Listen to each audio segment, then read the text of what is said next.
the disasters on the policy front racking up one after the other. We have a border crisis on our southern border, an absolute disaster because Joe Biden and Kamala Harris won't enforce the law. We have gas lines across the country because of their failed energy policies and their failure to protect critical infrastructure. We have a burgeoning inflation crisis that is hitting people across the country and especially seniors. And now we have a shooting war in the Middle East. Every one of these is caused by mistaken and disastrous political decisions from Joe Biden and Kamala Harris. Just 6 months ago, the world was very different. Just 6 months ago, we had the lowest rate of illegal immigration in 45 years.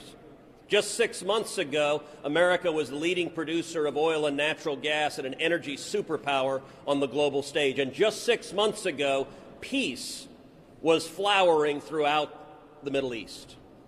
The Abraham Accords were historic peace agreements between Israel and her Arab neighbors.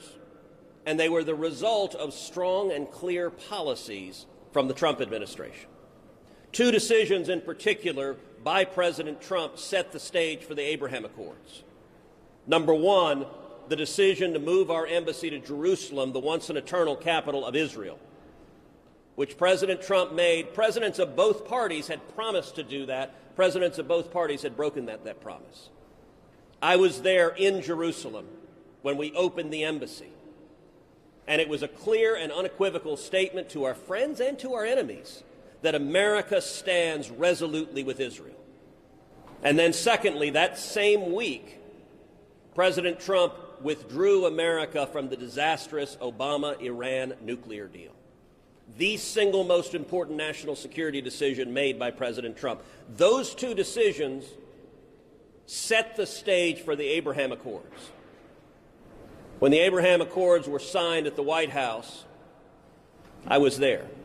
I spoke with the ambassadors and foreign ministers from the UAE and from Bahrain. Both said virtually the identical thing. Both said, it is now clear to us that America stands unequivocally with Israel. We want to be friends with America.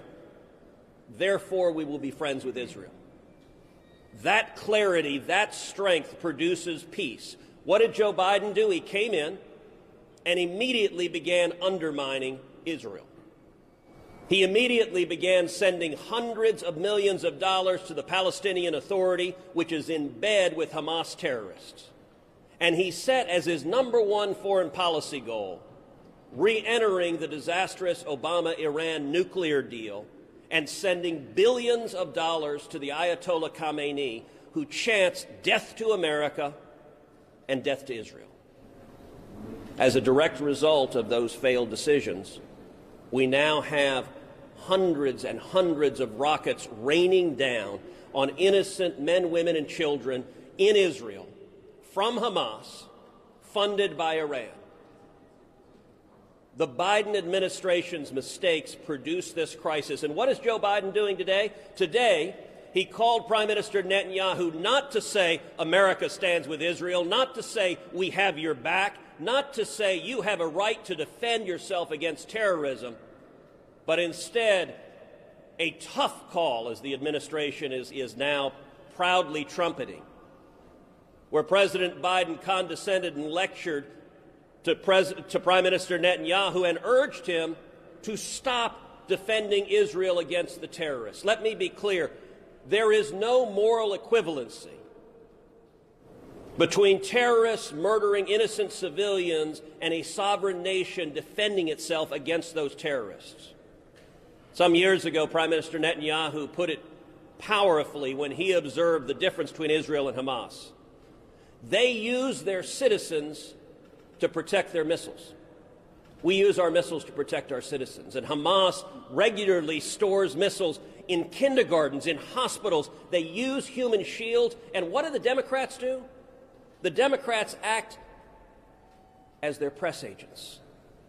The Democrats spread propaganda because human shields are all designed locating military assets where innocent Palestinian civilians are likely to be the inadvertent targets of any act to strike back against the terrorists. It is Hamas that is killing these human shields. And the Democrats and the press are happily parroting that propaganda language. Several years ago, I led a bipartisan resolution that passed unanimously in the Senate condemning the use of human shields as a war crime.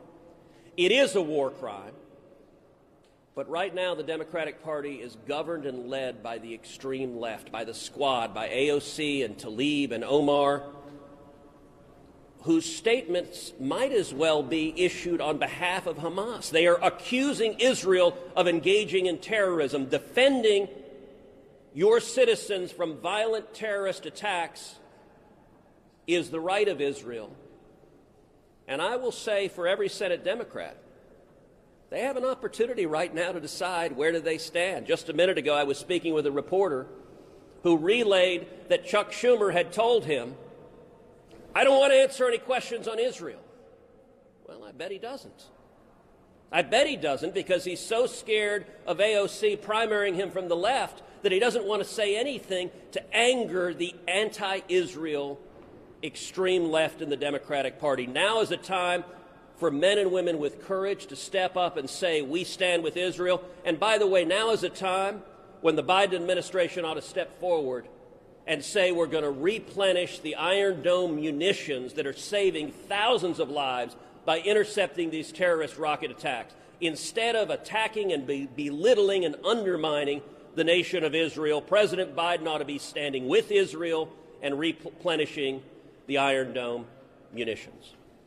And with that,